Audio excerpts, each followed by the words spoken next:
We have got a lot to talk about on the OHL podcast this week. So just before we dive in with Dan Mahar, let me say this episode of the OHL podcast is brought to you by Old Rock Coffee in Sudbury. No, they're not an official sponsor, but if you'd like to become a sponsor, hey, shoot us an email, ohlpodcast@rogers.com. Every trip to Sudbury means a trip across the street on Minto to check out the Old Rock Coffee Shop. Well, not to check it out. Checked it out years ago. Go back every year now when we're in Sudbury. We only get the one time, but let me tell you, when in Sudbury, go to the Old Rock. Fantastic spot, fantastic coffee, fantastic owners who are just passionate about their coffee. As I mentioned, that guy over there is Dan Mahar. Find him on Twitter at Tim Wallach, just like the former Montreal Expo. My name is Mike Farwell on Twitter at Farwell_OHL.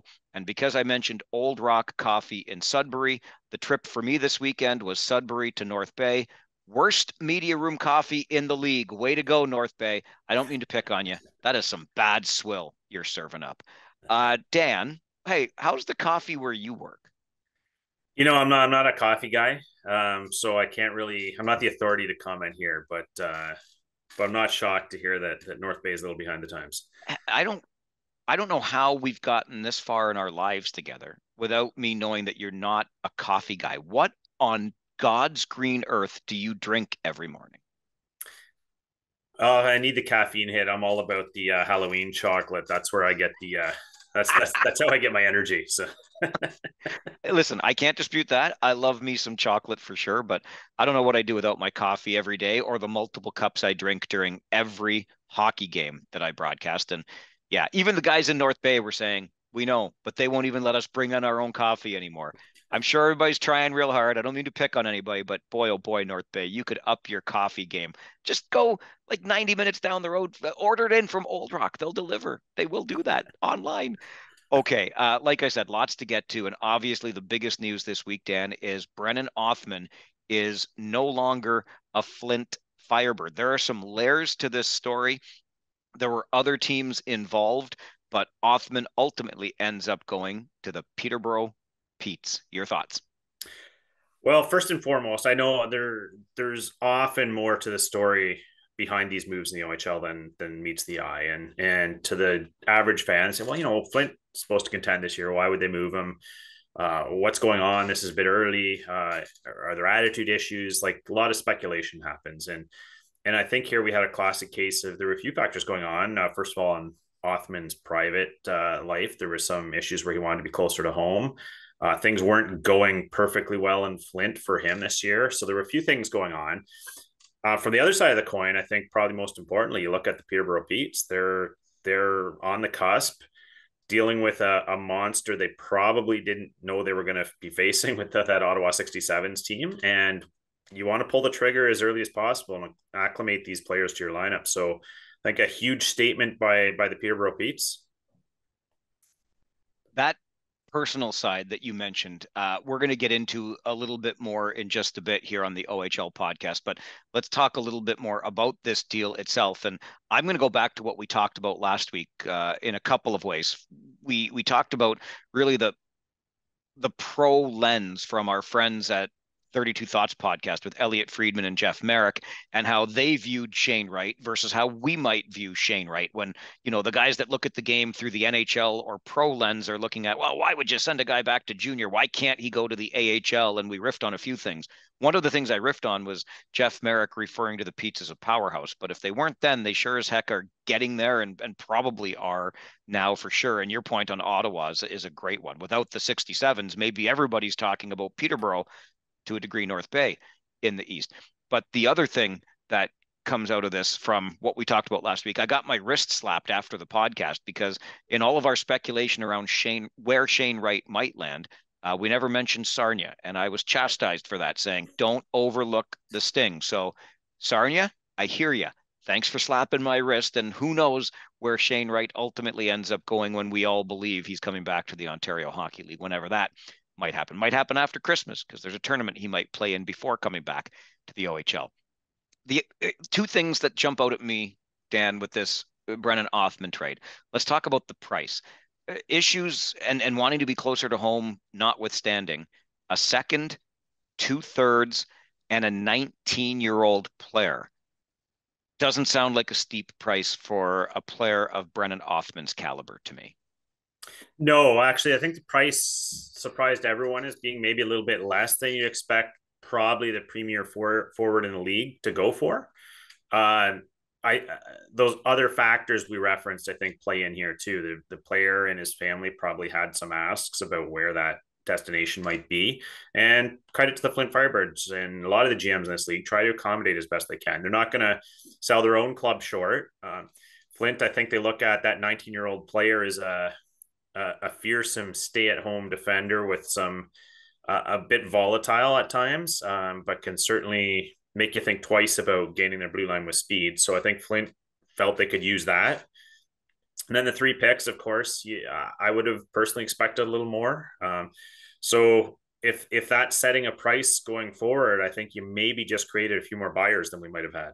Okay, I might not be quite so magnanimous in talking about this from the Flint perspective, but I think you make a really good point, certainly in moving the player to a destination that works for him and essentially not screwing the kid in this deal at all. But I looked at this and thought, if we go back to our previews before the season began of both the East and the West. We joked then, and we all know predictions are a fool's game. But so go back and listen, you'll find out because, we were both thinking that the Flint Firebirds might be poised for a second strong year to maybe take the step this year that they failed to take last year. And I don't know how trading your captain and a player the caliber of Brennan Othmann helps you towards what we thought would be the goal in Flint. And I think the Firebirds probably would have told you, they thought they had, Ted Dent was in the coach of the year conversation last year. So lots of reasons to believe that the Firebirds could at least duplicate what they did a season ago. And I can't help but think that this is just well, frankly, another X in the box beside the Flint Firebirds. And there have been many of those X's from the very beginning when Rolf Nilsson bought this team and brought it over to Flint, to Terry Christensen most recently. It has not been exactly an exemplary franchise, a model citizen in the OHL. Let's just be honest about that. Well, absolutely. I mean, we can talk about the Rolf Nilsson saga probably for 3 pods and how probably unhealthy that situation was for all involved. And Flint, let's face it, is not necessarily going to be the top destination for a lot of these players and families. So they've got a few cards stacked against them at times. But yeah, coming into this year, you're right. You're absolutely right. This was a team that was looked at as a top contender. I think when you remove Brennan Othmann from the lineup, suddenly all bets are off because a lot of those predictions were based around him being the premier player in that lineup. And he's gone without a real immediate help, with all due respect to Guriev. There's nothing that's going to replace Brennan Othmann in that lineup. So you're probably looking at a team now that's more in that lower tier bubble now in the West, just based on changing one player. So, and I think it's a funny year too when you look at Othmann. He has oodles of potential. Things weren't always going as well as he would have expected. And I think that's true across the league. You could probably rhyme off 12 or 15 names right now where expected to really be dynamic players this year and have not had the starts that you would think. So there's something bizarre going on in the league this year, and I think it's a feeling out process. Now that we hit November, some moves are starting to happen. For those who might not be well versed in the Flint Chronicles, since the team arrived in the city and owner Rolf Nilsson had a son playing in the league, Hawken, and he wanted to make sure that his son played and got ice time, and that created an unhealthy environment between owner and team management and coaching.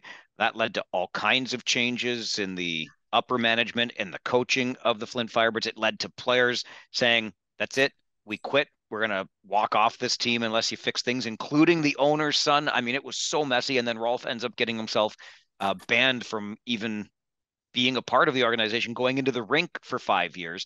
Just as that comes to an end, Terry Christensen and apparently some really awful thing. I don't think I can even say apparently because he's been kicked out of the franchise as well. So awful things that were said in the direction of a racialized player. Not a good look at all. And let me tell you, Dan, I don't know what you're hearing in your circles, but I'll tell you what I was hearing the buzz around the boards up north this weekend as all of this was unfolding, because the Othmann rumors were out there as the weekend began.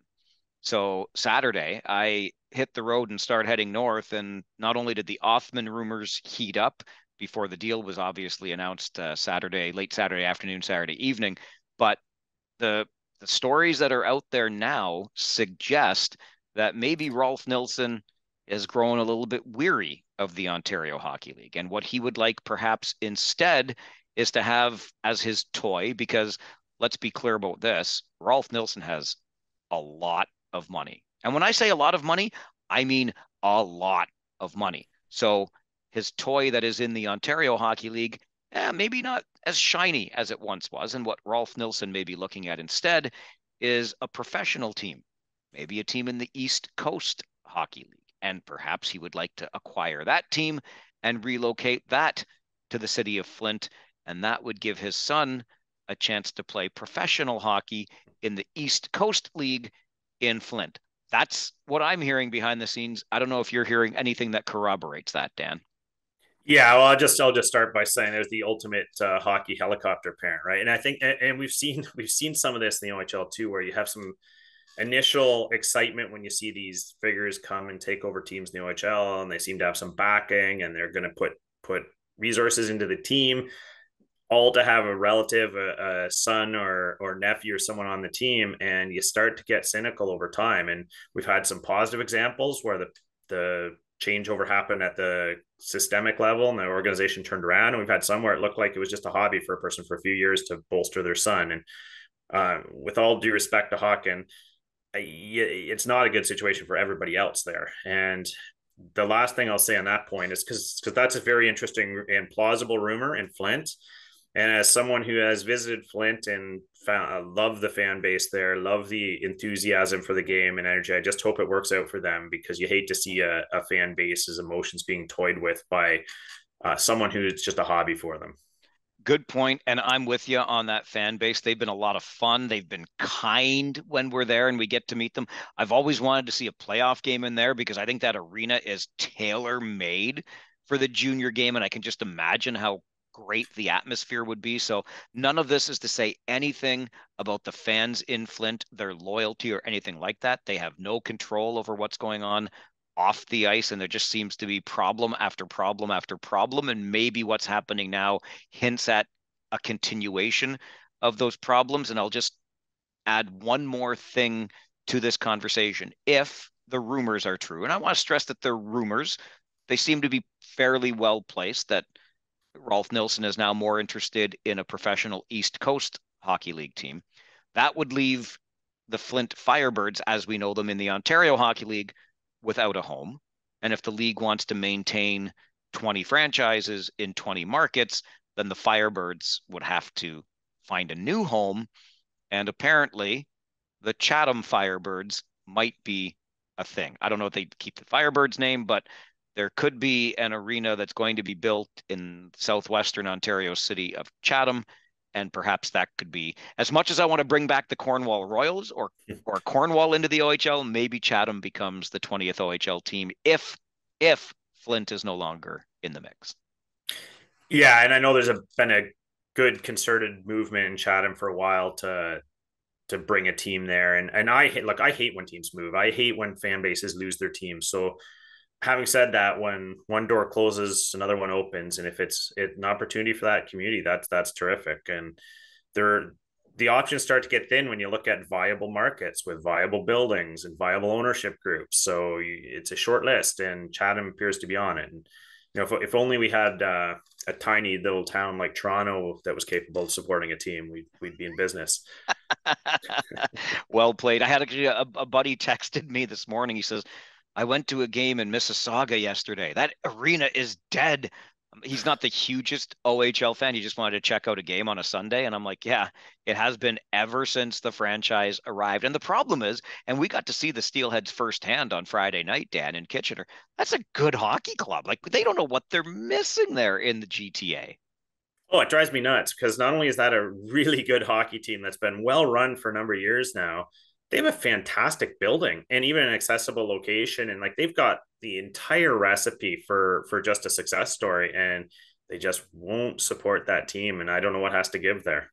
You talk about being well run. So the dork that I am, I wanted to get a chance to congratulate James Richmond in person for being named Coach of the Year last year. And of course, I don't see him over the summer. I don't have his contact information. I'm going to wait until he's in Kitchener. Finally, that happens on Friday. And I was running around so much before the game. I had 5 seconds, but I went down. I wanted to at least acknowledge it. I didn't even tell him, like, I knock on the door, I walk in the coach's room, and I'm like, congratulations. And he's got this look on his face. And I didn't even say for Coach of the Year. I think he figured it out, but I mean, I haven't seen the guy in years. And it's like random stranger shows up. But hey, JR, if you're listening to the OHL podcast, because why wouldn't you? I was congratulating you for being named Coach of the Year last year because you deserved it. And you still got a good hockey club.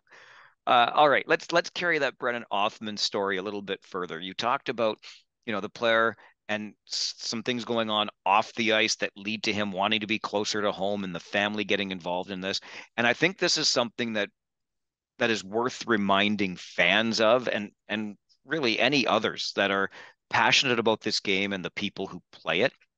You and I both heard a similar thing in a post-game interview in Kitchener after the Rangers beat the Owen Sound Attack. Joseph Serpa has a 4-point night, and a lot of people who might just be casual observers of this game would be saying, yeah, it's about damn time, Serpa, because of what you did last year and your playoff was so good.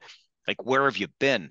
And Serpa talked openly and at length in his post-game interview about how difficult this season has been for him because one of his best friends and a kid he grew up with playing hockey, Eli Palfreman, the captain of the Air Centennials, died suddenly just a couple of months ago in a preseason tournament.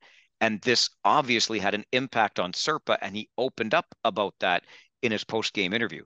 I think it's a good reminder to us all to keep in mind that sometimes these kids have things going on in their lives, and hockey might be taking a back seat for a while. Yeah, I think that's an absolutely critical point to make. And, tip my cap to a kid like Joseph Serpa, who, is 20 years old in this league, is one of the more mature players, but you're still 20 years old. And you think when you're 20, how many things you had to learn still, and the ability to be that emotionally mature, I suppose is the term for it. But my real takeaway from that interview, which is a great interview with Joseph Serpa, where he was so open, was he described it as a process to get back to the player he could be. And that one struck me because you think he suffered this terrible tragedy, loss of his friend that the whole community was feeling. And sometimes think, oh, that's horrible. And most of us think about it for a couple of days and kind of move on because we didn't know the people. We don't want to think about it. People like him are living with it, and not only living with it, but going in front of thousands of spectators every couple of days, trying to perform and having expectations thrust upon them with no one knowing what's going on in their heads. And it wasn't just flicking a switch for Serpent and saying, I haven't been playing to my standard for the first few games. Okay, shake my head, look myself in the mirror, get out there and do it. He described it as a process, and that took some discussions with various people, some work on the ice, an actual process to get back to the player he knew he could be. And here we are a couple months later, and he's just starting to feel it again. So the point being that these guys are all dealing with something. Sometimes it's something very large like that, and sometimes it's just minor. A breakup with a girlfriend, a little bit of an illness, something's not feeling quite right, parents split up, who knows? But at that age, some of these guys are 16 and 17 and away from home, and the weight can just start to pile up. So when you see things manifesting on the ice, it's best to take a pause sometimes before just jumping on them and saying, they've been awful this year, get rid of them. They're not an OHL player. It's not as easy all the time. I want to take this in a slightly different direction, but the same theme. And I recognize in taking it in this direction, it's a little bit thinner ice, so I want to be clear, in no way whatsoever am I excusing the behavior of a young hockey player. And what I want to do is use this as another reminder that we systemically have a role to play in ensuring that we're giving these players the supports that they need to not only be resilient, but to be good people. Because I don't think we've been very good at that over the years, and we kind of let the really talented players run amok. And this is a reminder, I think, to us of how fragile, really, in some ways, these young men can be. Not that it's fragile to grieve at all. But think of the number of things they're going through. What even if they didn't lose their best friend at this age and stage of their lives? You talked about maybe there's a problem, with their girlfriend. Maybe they're having a fight with their parents. Who knows what might be going on in their lives? But as teenagers, how much capacity do we have to deal with those sorts of things? So you take that, think of yourself as a teenager and all of the things you had to deal with, and then add the pressure of playing a game at a level that could determine your future financial prospects. And is it any wonder that they have a hard time staying between the lines? So that's on us to make sure they have the best opportunity to stay between the lines. But let's not forget that at this level, they're high school kids for the most part. What were we like at 20? And then add the pressure of playing the game to all of it. Yeah, which is why I think it becomes more and more critically important to give a nod to those coaches out there who realize they're part coach, part counselor, part parent, part friend. Too often, I think in the old school, Mike, when we were in that age range, the old school thinking was, suck it up, be tough, don't show weakness, get back out there. If you made a mistake, you got yelled at, you did push-ups, you did the 3 a.m. practices, whatever story you've heard. But I think a lot of the new age of coaches, it's nothing to do with softness or weakness. It's just doing what's best for you, for your player, for your team, for your community. And that's recognizing some of these things are going on. And maybe sometimes what they need is an ear, a friend, a little counseling more than a whip cracking. So I think a lot of coaches are getting there. And I think a big weight falls on their shoulders as well. So we're coming around full circle from where we were, but there's still some awareness to be had. And maybe fans keeping that in mind would be helpful. So you're not ragging on kids and booing them off the ice or something. Listen, I get it. You pay your money. You want to see a good product. Sometimes you don't, whatever. But before it gets personal, maybe, just maybe, keep these things in mind. And it's a good lesson and reminder for scouts too. I'd been conversing with a scout since last year. He loved Serpa from that tournament organized in Erie that the kids just decided for themselves when they couldn't have their season. So he's been keeping a close eye on Serpa, and we talked about him a lot.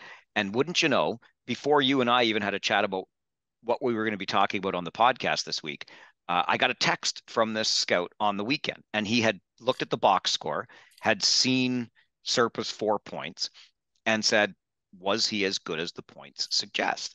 And so, is it just an easy night for him, or was he, really putting in the effort to pick up those 4 points? And now you're spotted. Yeah, he was full marks for the effort for sure. But I said, what really stood out to me is the post-game interview and what he divulged to all of us who were listening. And that's the struggles that he was going through. And this scout got back to me. And one of the things that he said that really stood out was misread the environment, misread the player. And so scouts have to keep that stuff in mind too. What might be going on outside of the game that is impacting their play? And if I can be so glib as to connect this to a really mediocre Hollywood movie, but Trouble with the Curve starring Clint Eastwood, a player that he's watching in the minors of baseball is struggling, what does he say? Get the kid's parents down for a weekend, let him have some time with his parents, and his game will pick up. And of course, in the movie, it always does. But just a reminder, as they're developing, there are other things. So for scouts too, and this scout seems to understand that as well as any, misread the environment, misread the player. It's an absolutely critical observation, valid observation to keep in mind, because we all want things to be black and white and simple. Say, this player's not playing well, he's terrible. This team isn't doing well, the coach is off, will fire him. All these things that we want to jump to because we want simple fixes. If the fixes were that simple, everyone would find them. The trouble is, most of these things are nuanced, and like you said, there's a million different things going on, a million different layers to personalities, to interpersonal relationships, to even their physical health. So there's a lot going on, and you're best to consider that at all times if you want to get the most out of the player, because you're absolutely right. The environment is everything. The environment builds the player more than vice versa. Okay, let's talk a little bit about the Hamilton Bulldogs, because I think with good reason, a lot of junior hockey fans were looking at that franchise and saying, that's a pretty damn good model for success. 2018, they win an OHL championship. And then in 2022, just as that next cycle would be reaching maturity, they win another OHL championship. And let me tell you, the fact that they've been able to do this in the situation that their host city puts them in makes it even more remarkable as far as I'm concerned. Because you may remember a year or two ago, the Michael Andlauer, who owns the team and is by all accounts a terrific owner, not to mention just a terrific human being, but backs the team financially, gives it all the resources that it needs, and also had a deal in place that would have gotten the Bulldogs a better sized, a better fitting junior hockey arena. And Hamilton Council, for man, you want to talk about entertaining politics. I won't get too much into that, but I geek out on politics a little bit. What a mess. Like that'd be a fun council to cover because you just don't know what's going on over there. And I don't know if the incoming mayor, Andrea Horvath, is going to be able to help this or not, but what's going so they scuttle that deal and you've got an owner with deep pockets basically helping you build this brand new space. Hamilton Council shoots it down, blows the opportunity, but now things just get worse for the Bulldogs when the city, which owns First Ontario Center, aka Cops Coliseum, is going to do this major renovation and the team will be punted for 2 years. Like the Hamilton Bulldogs as of right now have no place to play next season. And it's ridiculous. And you mentioned so Michael Andlauer is about the ideal owner for a community to seek. You got a guy who's just committed to the community for all the right reasons, not making a huge profit on these things. He did this with the Hamilton Bulldogs in their AHL iteration when those franchises get pulled for reasons beyond his control. They left town. Takes it in strides. You know what, we're going to do what's right for this community. Found the OHL franchise, has the rug pulled out from under him repeatedly on some of these most ridiculous processes. And in this case, here's a guy that saw this coming, had worked behind the scenes to try and find a solution so that he could present to the fans. Had the rug pulled out from under him again with the announcement this week where he just said, "Oh, by the way, you're not gonna have a building for 2 years." So now he's dealing with the PR firestorm that could have been maybe avoided if they had worked with him a little. So again, City of Hamilton, kind of get your act together here. You're going to lose a good thing, and these things are important to the community. And you've got a great owner who knows how many more times he can take kicks and punches like this. But this is who we need in the league. Well, and so to that point, let's just be clear about this. This is not a Hamilton Bulldog problem. This is not the hockey team's problem. This is the city's problem, and they are screwing this up royally. I mean, frankly, it feels as though the city of Hamilton doesn't give a tinker's darn about the Ontario Hockey League. It certainly looks that way. And just following, we won't geek out too much on their city politics, but we all know they've had a pretty fractured, dare say, dysfunctional council over the last couple terms. So if they can't even get on the same page for basic infrastructure projects and things like that, it's going to be hard for them to get aligned on supporting a junior hockey team which may not even be on some of their radars.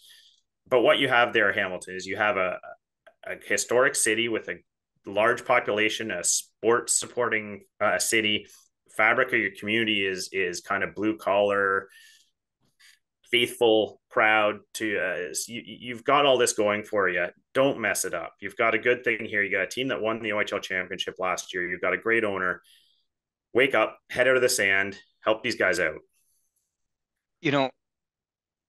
We riffed earlier on Mississauga and the kind of market that it is. I have no doubt that the Ontario Hockey League likes being in Hamilton, obviously likes what it gets from an owner like Michael Andlauer. If you're going to have to relocate for 2 years, and we were already, playing the speculation game about Chatham, we know there are other cities that kick tires. Hey, heck, when Darren DeBobler bought Niagara, and he's a Brantford boy, and owns the B team in Brantford, speculation starts right away. Is another iteration of the Alexanders coming back? I talked about Cornwall. Like, isn't it possible here, Dan? I don't want to fearmonger, but isn't it possible that the team relocates and never comes back because they find they like it better somewhere else or the market treats them better? Oh, absolutely. I mean, the analogy is probably if you've ever, had been an abusive relationship and they boot you and then come crawling back later, you might have found a better situation. And in some ways that's been an abusive situation for them in Hamilton.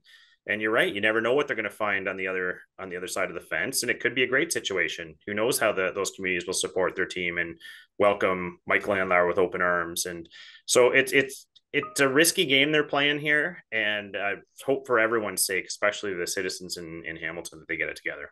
We saw some really good numbers, attendance numbers in the playoffs and certainly in the OHL final last year. I don't know historically how great that support is. I'm not trying to take anything away from the Bulldogs fans, but I'm not sure.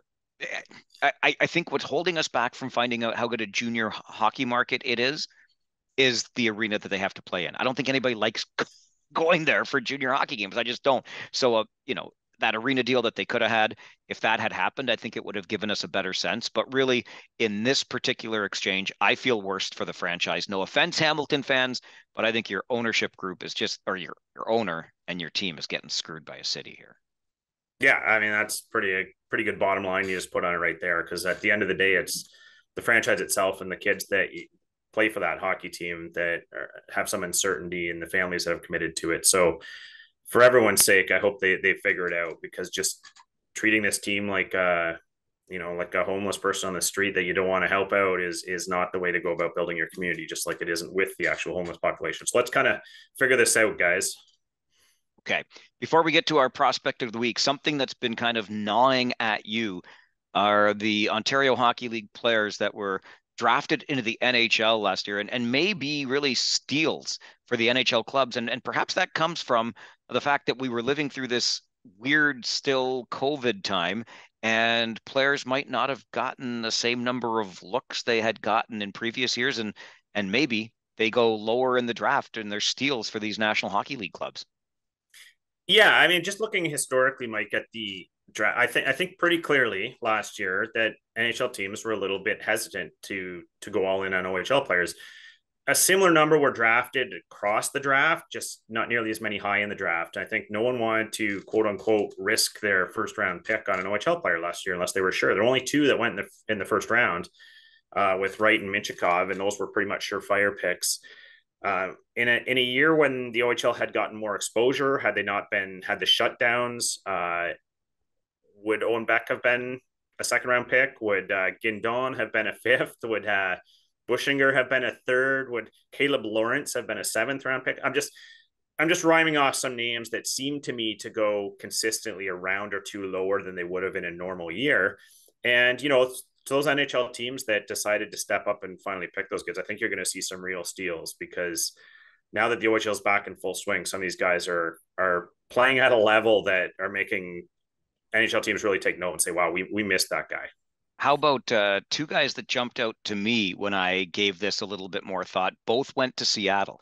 Ty Nelson in the third and Tucker Robertson as a fourth. Yeah. I mean, Yeah, no, those were actually two names I had. I mean, there was probably a dozen, and those were two that were right at the top of the list as well. We've talked about Ty Nelson before. I'm not sure how he falls into the 60s in that draft. Maybe there's concerns about his height but certainly yeah, a dynamic defender that easily, for my money, could have gone early second based on skill set. And of course, Tucker Robertson, what is he, 123rd overall? I think it's going to make some GMs feel pretty silly in a few years, but yeah, just an interesting dynamic where I think a few gems were buried in the NHL draft just based on COVID. So a few NHL teams are going to be reaping some benefits from that pandemic. bigger picture though here, and I think it's a broader talking point is, and I'm sure the Ontario Hockey League is aware of this, but I want to make sure they stay aware of this. The impact of the lost season cannot be underappreciated here. And even the, you know, half a season, right? Because you weren't playing the cross conference games, whatever the stoppages. So the 2 years that COVID severely impacted the Ontario Hockey League matter a lot. And the league's got some reparations to make to its players, to the fan bases, and to the pro clubs who may have, just like we were talking about with the Hamilton Bulldogs, maybe the pro clubs found other places to find really good hockey players. And so the OHL is going to have to work diligently at rebuilding that reputation as the premier development league in the world. Yeah, and I'm the last one to make light of mandates or any of the public health measures that were in place because of the pandemic. But there's no doubt the OHL took the hardest line of virtually any developmental league there is, and that really set them back. I mean, that's something that just you have to try everything in your power to not have that happen just because of the commitment you've made to these players, and you're trying to attract them to your league. And who knows what fallout there is behind the scenes right now, just of players that said, I had a choice between 2 or 3 different options next year, but I'm dropping the OHL on that list because I don't know if they're going to stay open if we have another wave of COVID. So, not to make light of the public health risks there, but surely the league has to have a better plan in place for how we keep the development train going for these kids, because they can't fall off radar like they did a little bit in this past year. All right. Just before we get to our prospect of the week and see the players that are developing really well in their draft years, at least from our eyes, I do want to go back to something you talked about way near the beginning when we were talking about Brennan Othmann, Peterborough really staking its claim. And maybe if it wasn't for Ottawa, everybody would be talking about the Petes. But you mentioned, Dan, how, we're getting to that time of the season where teams that maybe are still below expectations are facing some decisions. And I agree. I think we're almost at that tipping point, right? You're kind of getting to the point where you know what you've got. And so maybe what you've got is not what you thought you were going to have. And your decision becomes blow it up and go in a different direction. But I think this hints at, some of the content we'll be getting into more deeply in the weeks ahead. But we really are arriving at that point of the season, aren't we? Where you're either deciding I've got something that I can add to, or maybe I don't have what I thought I had, and it might be time to look at a different plan here. Yeah. I mean, typically there's 2 trade deadlines in essence. Like there's the November deadline around Remembrance Day where teams start to figure out what they are and start making moves. Then there's the actual deadline in January. This year, I have a sneaking suspicion it's going to be slightly delayed just because of what you said. There's a few teams that really believed in themselves on paper, and it hasn't quite clicked yet. It hasn't totally fallen off the rails, but it hasn't totally clicked yet. And they're probably still not quite confident to blow it up or make those grim decisions yet, but it's going to happen. We all know it happens at some point in November. So by the end of the month, you're going to start seeing some of these moves, because these teams all have 30 cards to play with, and that counts anyone that even signs a short-term deal from junior B or something. So they have to be calculated in what they do.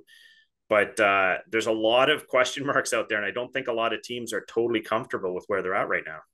Well, and prices are going to be really interesting to me. We already talked about what seems to be a really good bargain, frankly, for the Peterborough Petes to acquire Brennan Othmann. Some of the talk this weekend in light of that was also around Marco Costantini, an OHL champion goaltender, for a second and a sixth. Now, you look at what London paid to get Sam Dickinson. That was not a small price, but boy, oh boy, I'm not sure. I mean, the Niagara Ice Dogs sold a player for less than they bought him for already this year. Who knows what prices are going to look like?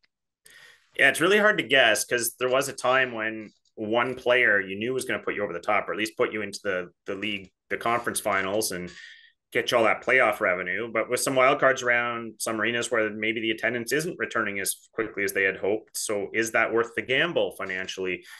Is there a player out there that is going to put us over the top? Because we saw Othmann didn't put Flint over the top. Is he going to do the same for Peterborough?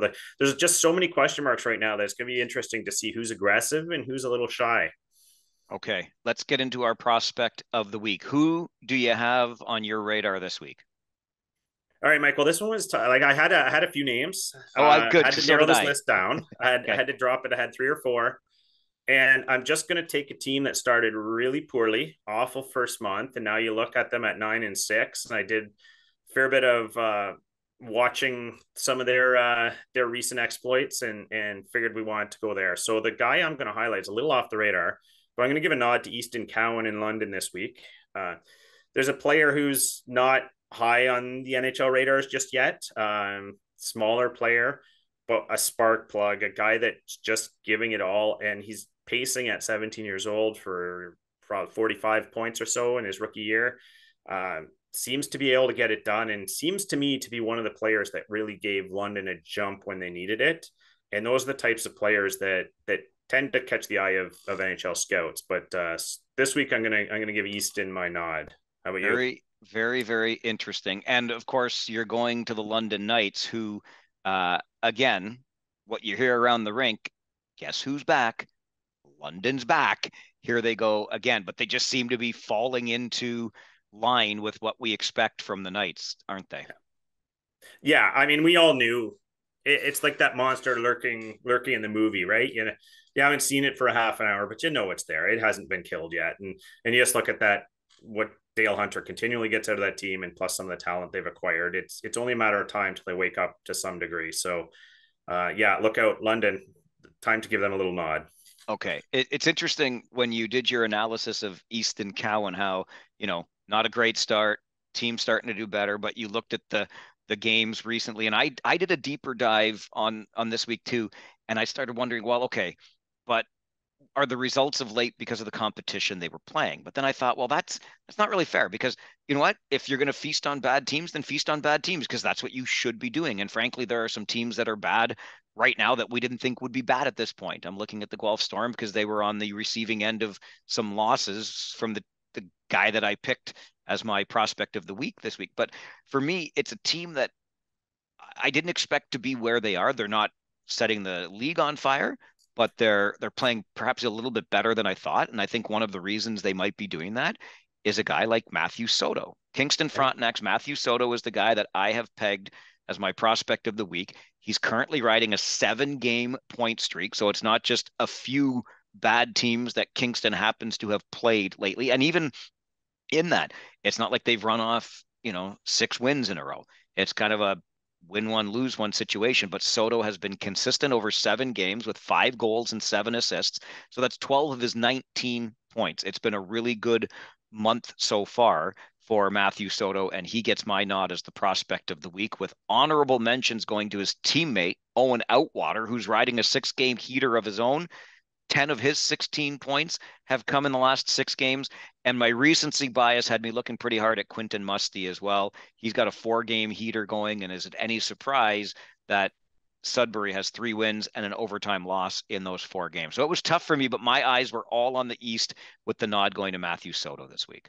No, that's a great pick, and I mean, I can go Musty because I went with him last week, but great call to go with Kingston. There's some good things going on there, and they're a little bit under the radar because no one expected it. So great call on Soto, and I'll just be remiss if I don't mention my runner up. I guess this week would have been Cooper Foster in Ottawa. I just felt we were going a little heavy on Ottawa lately, so I wanted to shift gears, but there's a guy who's just piling up the insurance goals. So if you want to protect a lead, put Cooper Foster on the ice. The guy's going to score you that goal you need to get you a cushion. So there you go.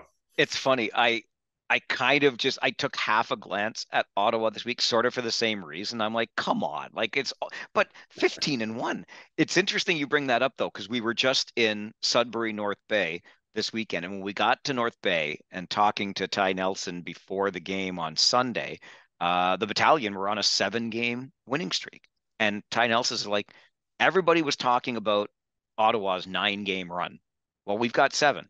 Nobody is talking about us. Now, I think in fairness, it was because the 9 games came at the start of the season, but still, I think Ty Nelson makes a pretty good point there. And we've all sort of fallen in love with the Ottawa 67s this season, but as they keep chugging along, why the heck not?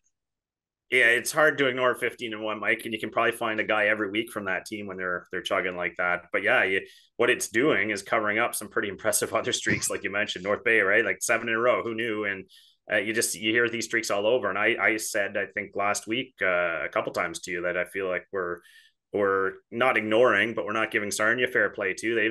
Their power play has just been deadly. So you're seeing a lot of reason to be excited around the league this year, which is great. So just before we go, I wanted to share a quick story, having been to Sudbury North Bay this weekend and not having done that in a few years now. I already mentioned the Old Rock Coffee Shop on Minto in Sudbury, which is a go-to place now since I discovered it. Love it. They're terrific. Years ago, our bus driver for the Kitchener Rangers, his name is Mike Reeves. We call him Moose, and he earned that nickname on one of our trips a few years ago, going from North Bay to Sudbury. So the game gets played in North Bay, finish the game, load the bus, hop on the bus to go over to Sudbury. Now, just to give you an idea of my life on the road, I get on the bus, I get off the bus. I broadcast the game, I get back on the bus. And I sit there and I either stare out the window into the blackness or I goof around on my phone. Maybe I'll do a crossword puzzle. The bottom line is I'm paying zero attention to what's going on around me because I don't have to. That's what Moose is for. And on this particular night, not like I can see out the front window anyway, given my seat. I'm on the driver's side, 4 rows back. I'd have to lean to try to see something. So I'm just sitting there minding my own business. and we're driving between North Bay and Sudbury late one November night. And all of a sudden I hear the head trainer for the Rangers, Danny Liebold, yelling, "Look out, look out, look out." And the bus swerves and swerves pretty hard. I'm like, what is, and then all of a sudden I hear all this noise. And I thought, oh my God, like we're off the road. We're into the trees because I'm hearing all this scratching sound. I'm like, what is going on? And then the bus swerves back the other way. There's a cooler of ice that's been spilled. Everybody, like, what the heck? And I didn't get to see it with my own eyes, but those who did see it, not one, but two moose coming across the what were we been on? 17. Was it 17? Anyway, the highway, the main one between North Bay and Sudbury. I should have looked that up before I started this story. But anyway, we're on that road.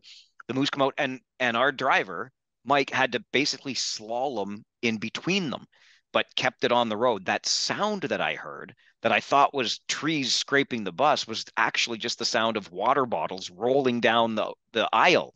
But to me, in the dark, when you're kind of jolted from what you're doing by somebody yelling, "Look out, look out, look out," it kind of all happened pretty quickly, got my blood pressure going. And fortunately, we're all still here to tell the tale of how Mike Reeves became Moose, the bus driver for the Kitchener Rangers. There you go. Well, the bus drivers probably the unsung heroes of junior hockey. Mike had another incident this week of a drunk driver ran into a junior team playing a minor team playing this week, which was a scary. Thankfully, no one seriously hurt, but the bus drivers are the unsung heroes. And if you get the nickname of the animal you swerve to avoid, thankfully it wasn't a donkey on the road, just for his sake, right? You know what? That might have been a more fitting nickname. Well played by you. But yes, the bus drivers, the training staffs, some of the unsung heroes of this league for sure. Okay, we're going to wrap up this episode of the OHL podcast. Coming up Friday, our feature interview. Dan, I know you're going to like this. I kind of took a look at the roster and thought, you know, we haven't had enough Plymouth Whalers on the podcast. Now, no offense, Troy Smith. We love you. And we've had Troy on. We've had Pete Krupski on, the longtime voice and communications pro with the Plymouth Whalers. But this time we find a guy who had his best junior year under Pete DeBoer and Steve Spott. But his first junior year just so happened to be with that London Knights team that had 3 total wins. So that is our guest on the OHL podcast on Friday. Let's get some Western Conference Plymouth Whaler content onto the pod. Outstanding. Plymouth Whalers a huge track record of success. So great to hear.